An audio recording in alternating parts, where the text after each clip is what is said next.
Hey everybody, we're the guys talking about stuff. I'm Alex. I'm Derek. And today we're talking about Quentin Tarantino. Tarantula. Yeah, Quentin Tarantula. No, Quentin Tarantino. And this is going to be a very interesting one. This is going to be quite the podcast. He's the guy that did Fargo and The Big Lebowski, right? I'm just kidding, right, folks. I know who he is. This has been the guys talking about podcast. Let's start at the beginning, and we're going to work our way to today, which this week, his new movie comes out, and I'm super pumped. It's my most anticipated movie of the year. The Lion King. Yeah, The Lion King. I'm anticipating Quentin Tarantino's Lion King I'd be anticipating that. Oh my God. Okay. Scar would have murdered half everybody. Yeah. Yeah, so it's just really crazy, I think, with Once Upon a Time in America. In Hollywood. Once Upon a Time in China. Yeah, it's like, we're hitting all the ones that it isn't. Yeah, we should have planned for that. Once Upon a Time in the West by Quentin. No, so Once Upon a Time in Hollywood. In Hollywood, it's about Charles Manson and all that goodness, and Bruce Leroy is gonna be Bruce Leroy, an actor playing him is gonna be in there, and I think that's kind of cool. He looks like he's doing a good job. I am very excited to see that, but let's start with. Let's see. Oh, come on. Stupid phone. My best friend's birthday from 1987. That's the first Tarantino thing. I haven't seen this, so wow, we're starting off with a bang here. Have you seen this, Derek? No, I haven't. It's on YouTube, and I know it is. I've been planning to see it like 3 or 4 times. Maybe we should have watched that and then done the podcast, but that's living in the past. We'll do it live. We're doing it live. So apparently, you know what? We're just going to mention that one, and I'll do a review for it coming up. But kind of crazy. He started his career with supposedly this really crazy over-the-top movie in the late 80s, and apparently he was able to get a little bit of money and make one of my personal favorites of his, Reservoir Dogs. Reservoir Dogs. Stuck in the Middle with You was yeah. Never more popular than in that movie. Some dude just dancing around while he had a guy tied to a chair, and then he cuts his ear off. I mean, it's a great scene. It's crazy. And then I like what's his name doing the radio DJ voice, like, "Hello, you're listening to daytime talk show music, weather, yeah." Wow, Derek. But that's what he sounded like. Really? Yeah, did you remember the movie? I can't remember the actor's name. I know he was in The Son of the Mask as somebody. But he had that monotonous voice. Okay, Son of the Mask. Detour. We're already off the path here. Yeah, Son of the Mask is one we're gonna have to watch and do a review for, because I need to relive some childhood trauma. That. He was also in The Son of the Mask. Derek, you couldn't have picked anything else. I don't remember where else I've heard his voice in. But Was it the guy from Malibu's Most Wanted? Was it that guy? The guy from Scream? No, it wasn't Jamie Kennedy. It was the radio talk show guy from the movie. Oh, yeah. Did you think I said Jamie Kennedy was in Reservoir Dogs? Yo, what if he was his Malibu Most Wanted character? He's like, "Yo, bitches, what's up?" Ironically, it was pretty much his same character in the Romeo and Juliet movie from the 90s with Leo DiCaprio. "Do you bite your thumb, sir?" "Yes, I bite my thumb, sir, but I do not bite my thumb at you, sir." In that Jamie Kennedy voice of his. That movie was terrible. I'm sorry. I like how this is a Tarantino review, and we've talked more about Jamie Kennedy's career than Tarantino. So Reservoir Dogs, for those who don't know, is a movie about a bank heist that goes wrong. I'm going to leave it at that because I think everybody should experience that firsthand if you haven't. Derek, why are you trying to make yourself look like an emo kid? I thought we phased that out. We phased that out, Derek. I'm not looking like an emo. Derek, you look like you're jamming a Linkin Park and asking Alexandria, get the fuck out of here. Woo! We've actually talked as much about Asking Alexandria and Linkin Park in a Quentin Tarantino podcast as we did Tarantino. So next, in the Tarantino filmography, I'm going to stick to his writer credits, and we're going to hit True Romance. That's another one that, believe it or not, I haven't seen. I haven't seen it either. But everyone I know who's seen it goes, it's one of it's one of their favorite movies. For like everybody, they're like, oh, it's just so well written, and it's like that's good. That's a staple of Tarantino. I think Tarantino has to be one of like the best writers in movies. Like his stories are always interesting and sometimes just hilarious. Which Reservoir Dogs has a couple good humor moments, especially the part where Steve Buscemi's talking about how he doesn't tip, and like all of these crime people are judging him. All of these criminals who steal. You don't tip. You know, we rip off money from hardworking schmoes, but you don't tip. You don't tip. Come on. And then the one guy even brings up, he's like, "Did you know that?" And he like talks about how they don't make much. It's just so crazy. Oh. And the guy's just being a dick about it. I was like, I don't tip. So True Romance, that's another one I have to watch. I have to see it. And then next is Pulp Fiction, which, boom. I mean, that's one of those movies where it's so crazy and it's so quotable. The single greatest quotes of that movie come from Samuel L. Jackson. I mean, Samuel L. Jackson might be the most quotable. Like, him in that movie might have more quotes than, like, any single actor for any movie. With great vengeance and furious anger, I will strike down upon thee. I'm sorry, did I break your concentration? Do they have... What ain't no country I ever heard of? Do they speak English and what? Say what again? I do. I double dare you. Tasty burger. I mean... That's a tasty burger. Well, and then, I mean... I could see... If they had just a movie where it was just John Travolta and Samuel L. Jackson doing the buddy cop kind of, like, the buddy movie, I would pay to see just that because they were so good together. Yeah, you could actually cut the rest of the movie, and I would have been happier with just Samuel L. Jackson and John Travolta. Just give me 3.5 hours of them just driving around going through their day. I actually would have loved to have seen them just go through a drive-thru ordering a big Kahuna burger. You know what? That would be... Yo... Ryan Johnson can't subvert that hard. Like, turns out, instead of going to Big Kahuna Burger, they went to Taco Bell. Yeah. Or whatever the equivalent was in the 70s. But one of my favorite parts about Pulp Fiction is, like, the ultimate arc of things where at the beginning, Samuel L. Jackson is popping people. And then by the end of it, he's like, on a normal day, that'd mean your ass. But today, I'm going to let you walk. And then they leave. I mean, it's just... That's a crazy scene at the end there. And the whole movie's just so great. Nobody knows what's in the case. You know, the gold. Yeah, I like the rumor that it was Marcellus Wallace's soul, which I'm like, sure, why not?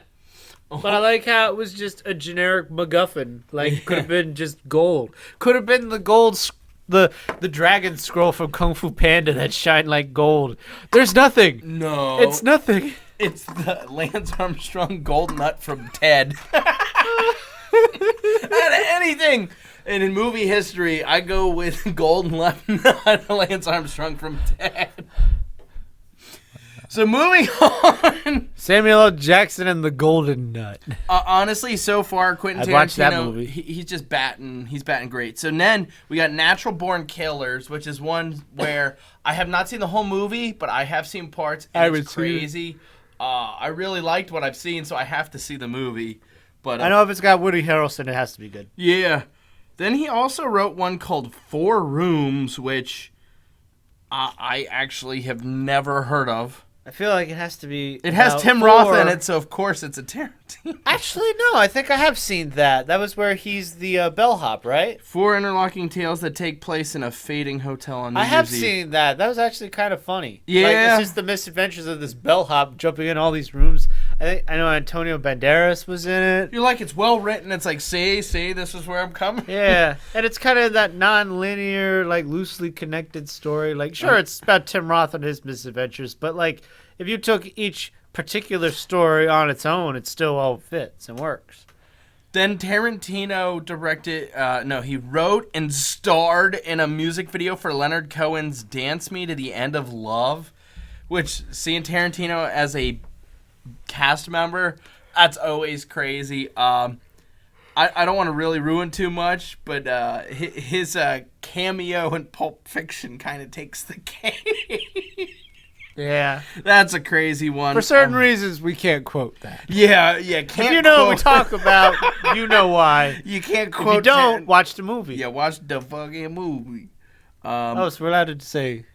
Yeah, well, we can drop a couple of them. We can drop a couple. This ain't daytime television. We're not child friendly. Then we have From Dusk Till Dawn that he did with Robert Rodriguez. That's a cool one. That's a really cool movie. Basically, I love how you get Tarantino as an actor again as we're going through. You know, and it's about vampires. So what's not to like? And since this is kind of I kind of have a horror channel. Plug in. But I suggest From Dusk Till Dawn, even just for the Salma Hayek part alone. I haven't seen it, so I know what you mean. Okay, she's in it. She's kind of like a vamp queen, but you got to see the movie. Basically, it's Queen of the Damned, but with but good, but better. To be honest, I haven't seen that movie either.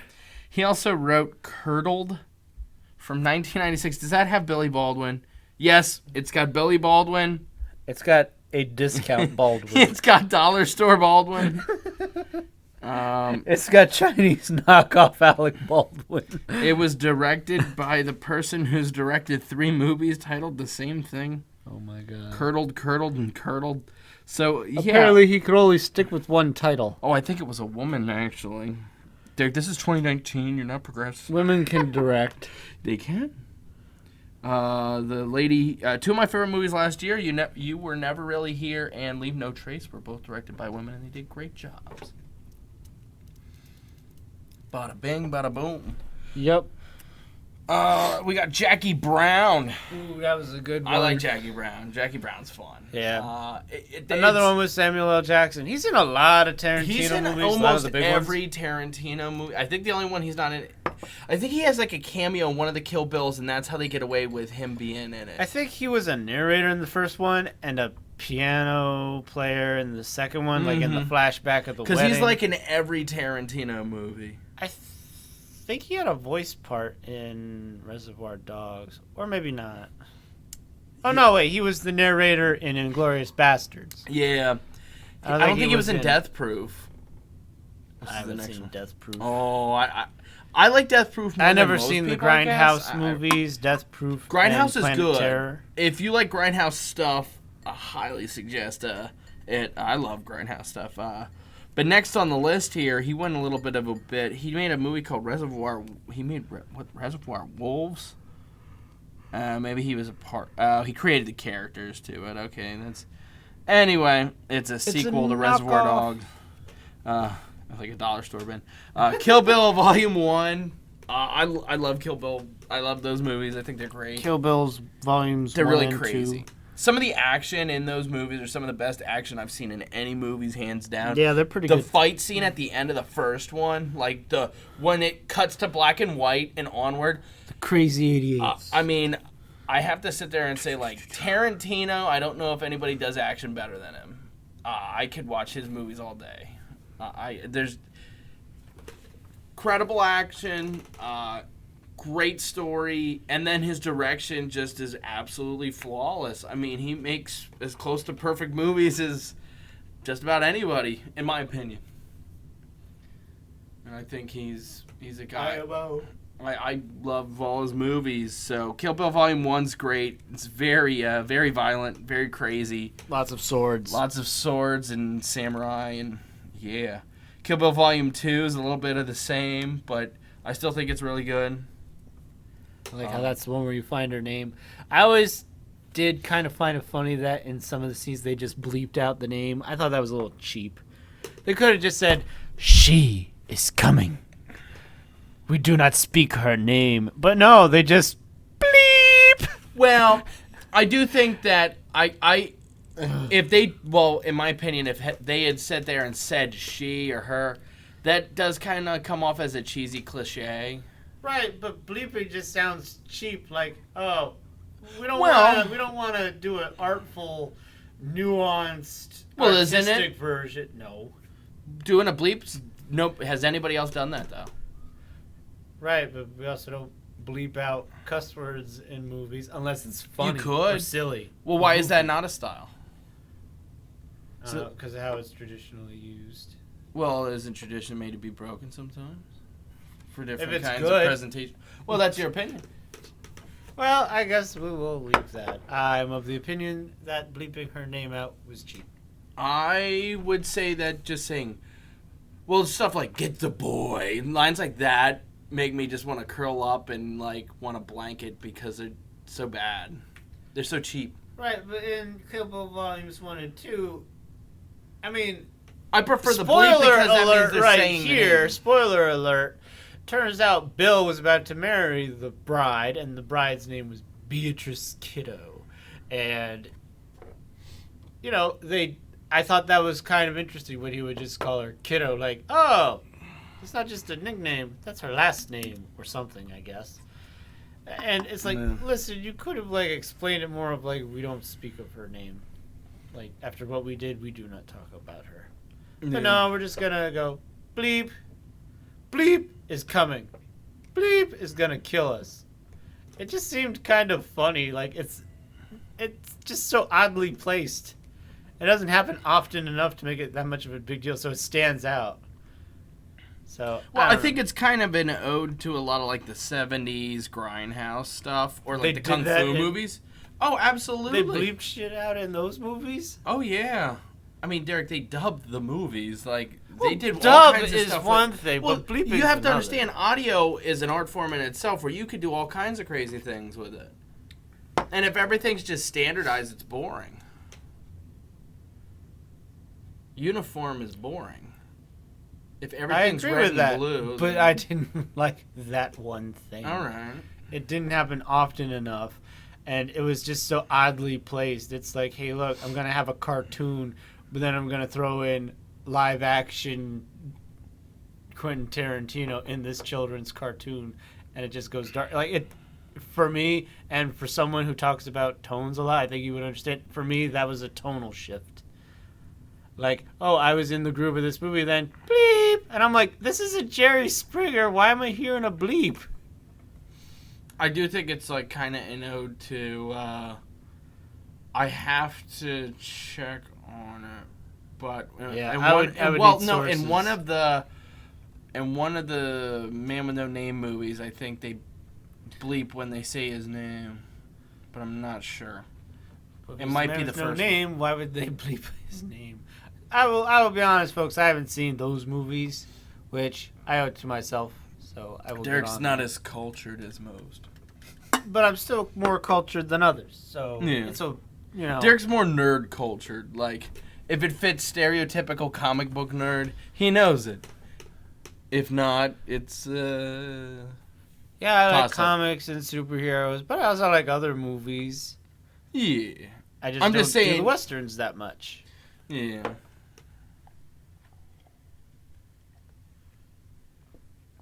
Okay. Moving on. Well, Derek, you don't have to be weird about it. We're progressing here. That's why I said moving on. Well, that brings attention to that. You're just supposed... In conversation, you're just supposed to just move on. You don't have to physically say I was saying it for the audience. But the audience doesn't want to hear that, Derek. You're disappointing them. Inglourious Bastards was Tarantino's next effort. That was 2009. Well, we have Death Proof for the Grindhouse. That was 2007. I really like that one. It's Kurt Russell driving the car, and it's the Death Proof car where he's in a position where it's really would be hard for him to get killed because of how strapped in he is. But anybody in the other seat, they're going to easily die. Some people crapped on it because they're like, oh, well, the story's not as great as some of his other movies. And, well, I will say it's definitely on the simpler side. It's supposed to be a grindhouse movie. Like, grindhouse cinema wasn't exactly, known for its nuanced stories and its elegant crafting of character art. It was, okay, what's this movie about? What's the hook? What are we doing and how are we showing it? And I think it's really his no pulled punches kind of movie where it is grindhouse. And I think he totally goes for it and nails what he did there. And if you're a fan of grindhouse stuff, I think it's great. And then I think he kind of did another grindhouse movie with Inglourious Bastards. I'd say it definitely has a grindhouse feel to like those old SS and those kind of movies, which in grindhouse they have all those little segments, and they had everybody from like Edgar Wright to other people do it. But they had a nice, cool little selection. Then Inglourious Bastards is a World War II movie for those who haven't seen it, but that's a cool one too. Then we got more recently Django Unchained. That's 2012. Django! Which is pretty much a remake of the old Django movies from back in the day. But it's with a black guy. Yeah, so it's not a direct. It's not the Franco Nero. Wasn't that Franco Nero in the old Django? Well, the old Django actually did have a cameo in the movie. Yeah, it was too. Franco Nero. I wanted to make sure that was right. Yeah, he did, didn't he? Yeah, he says, "What is your name?" Django. He goes, "How do you spell it?" DJANGO. The D is silent. And then he goes, "I know." And then has his drink and walks off. And that's a Sergio Corbucci movie. And for those who are big Italian Western fans, he was a big time guy in that genre. And Tarantino definitely was a fan of spaghetti westerns. I know he watched a ton of them. Definitely some of his favorite, and Django Unchained's definitely in that vein of the spaghetti western. And I mean, Django Unchained, I have a blast with that movie. I think pretty much all around the acting's just about flawless. The story's very interesting, and I enjoy just about every minute of it. And it covered so many themes, both on screen and behind the scenes, like the whole element of African American culture and, being, but it was before the Civil War came about, it was before the Emancipation. And it was just about, people realizing that, hey, these people are people. What a surprise! And kind of that whole identity of that culture at the time. And then behind the scenes, Leonardo DiCaprio actually had trouble saying the N-word so many times. Samuel L. Jackson actually pulled him aside and went, "Listen, dude." I'm also, changing some words. He's like, "Listen, dude. It's just a word. Just say it and get it over with. It's all right. It's for the script. Just do it." And if Samuel L. Jackson tells you it's cool, just do it, you do it. I don't care if he was a purple alien, Samuel L. Jackson's one of my favorite actors. He told me to do something because it's cool or something, I would probably do it too. Yeah. Yeah, definitely. Then next we've got Hateful Eight, which I thought it was great. It was definitely his ode to The Thing, and all the tension of being, like The trapped Thing, inside but with without not an knowing alien. who is who. Yeah, instead of being an alien, it's okay. Who's who and what's Who's going on? the killer? Which I absolutely loved it. I thought it was fantastic. Same. And then I heard some people were like, "Oh, I didn't like it," and I was like, "What didn't you like about it?" And nobody could really tell me. They were like, "Well, it wasn't as good of a story as his other movies." I'm like, "What?" So? And I'm like, tell us "Yeah, the reason. you can't just." You just don't it wasn't like as it. good as that. You Yeah. just don't like it. Just Yeah. admit it. There's no reason. You just don't care for it. You're trying Yeah, to for fit it whatever in. reason, you just didn't like it. Just like some people don't like Chinese food. Yeah, they just don't like it. Maybe there's no particular I don't like reason. mayonnaise. Although I don't know that anybody would define mayonnaise as quality. I mean, it's like French fries. Some fries I love. Other fries, especially the mushy, floppy, flaccid fries. Give me a little bit of crunch. I gotta have at least a little crunch. A little bit. And they gotta have some flavor. Like I'm talking like I'm very picky with fries. So sure, it's all the same thing, but it's like they're different. Yeah.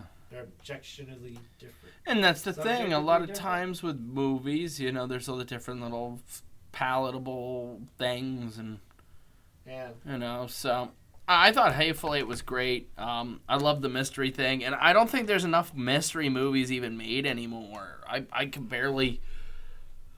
I could probably only count a handful from the last decade. I think Bye Bye Man is a good mystery. Because it's a mystery how that thing got made. Did I ever get that review online? I gotta check. Ooh, or what about Slender Man? Hey guys, let's take a creepypasta and make it a movie. You want to watch Slender Man tonight? Oh god, no. I'd be down for Slender Oh Man. no. Guys, convince Derek to watch Slender Man. No, then we have From Dusk Till Dawn, the series. I guess he wrote characters for that. And then we got his newest film. Although I did realize I missed one thing, and it's because I was under his writing credits, not his directing credits, because I figured, he wrote everything he directed. Well, no. You just assumed. He directed several segments of Sin City, which I forgot to mention that. That's a great one, too. That's another good one. Did he do anything with the second one or just the first? Yeah, I wonder what he did. You know what? Let me see if I can find what he did. Let me look up Tarantino, Sin City. I want to see. I think his was the one with the yellow guy, but I'm not sure. Yellow guy. Let me look. Let me look up. Okay, yeah, scene. Good movie without color. They intentionally made it a black and white comic book. He paid him $1. His scene was the conversation between the corpse of Jackie Boy and Dwight McCarthy in The Big Fat Kill. Oh, he also did Miho's Swords. Oh, they were from Kill Bill.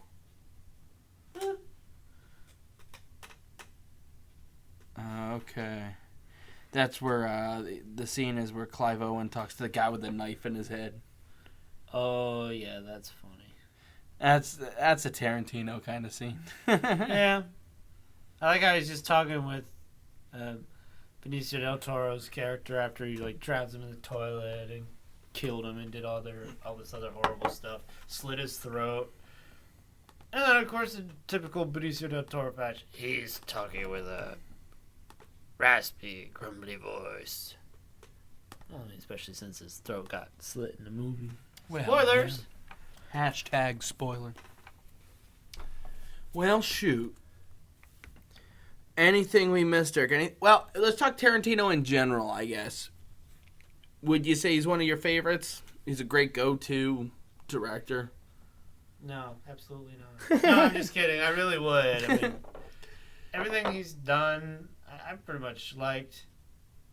And I could see the quality of it. You could tell there was effort and thought put into the process, not just, hey, I banged this script out here, go film this. Some teenagers will pay money to see this once. Well, yeah, and I think there's definitely, you could tell how much he loves movies because there's little callbacks he does, but he doesn't do those ones where it's in your face about it. There's sometimes where they'll steal a scene from a movie, and that's a little harder to say it's an homage, whereas he might call to it like the Hattori Hanzo swords. That was a thing from one of those Shaw Brothers movies, I'm pretty sure.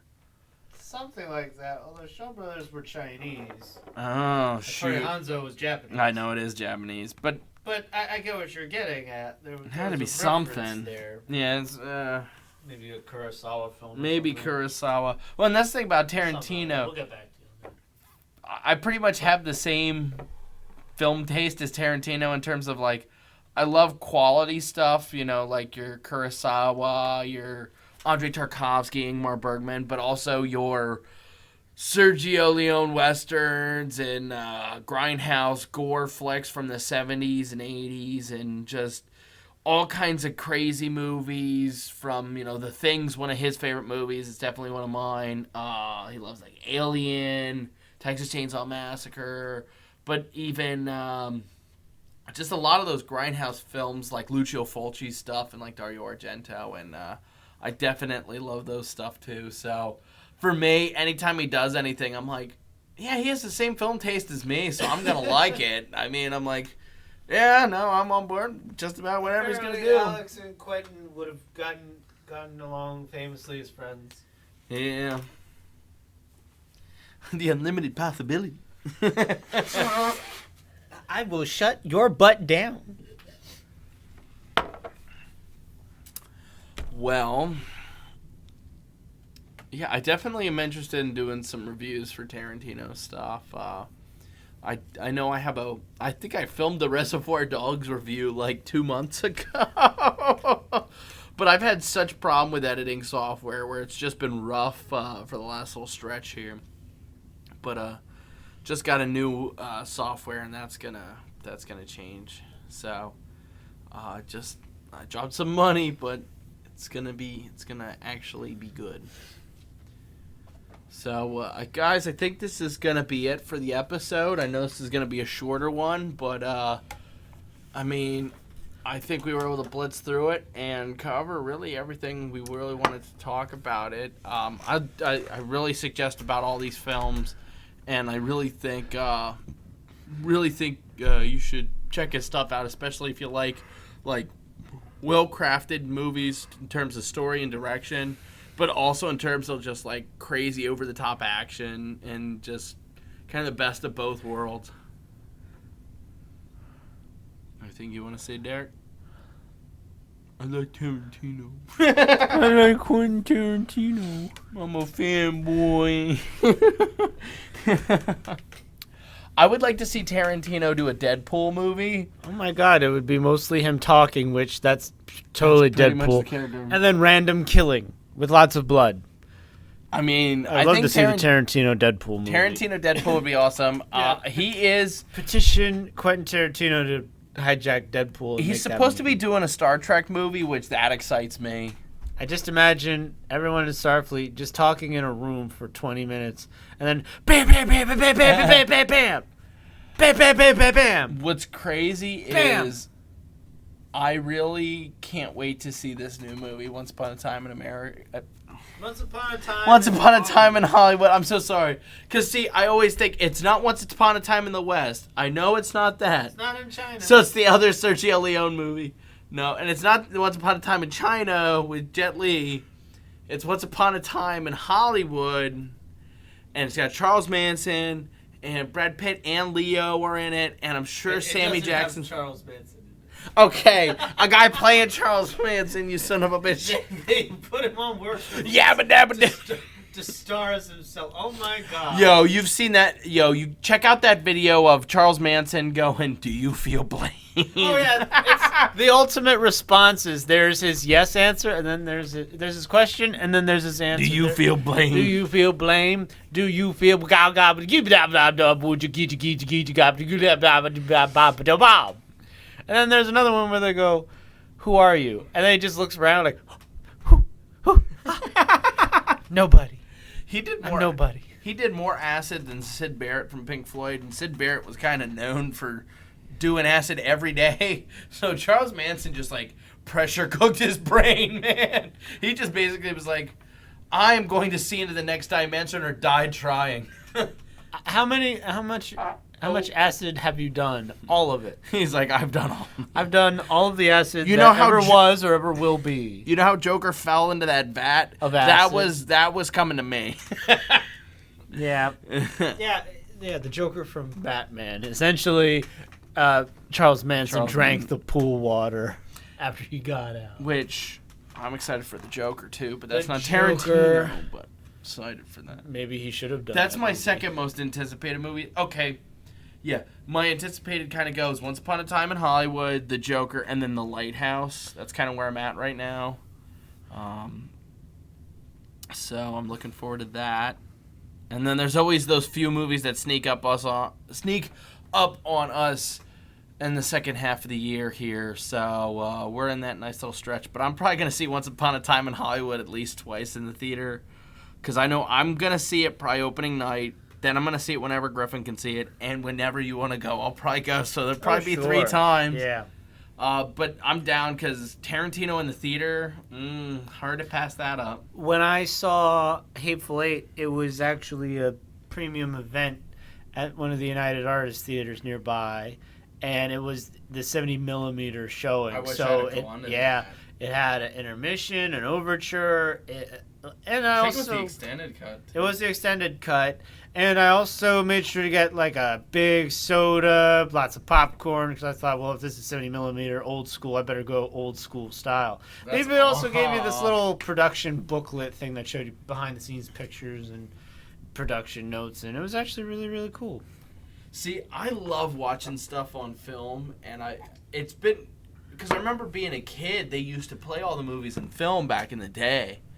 I mean, for the longest time. I remember when they switched to digital, and I don't know. There's just something about the quality of it that I just miss. I think there's like a certain darkness and a certain like flavor quality to it, where like film has this feeling of, I don't know, it just like transports me a little more.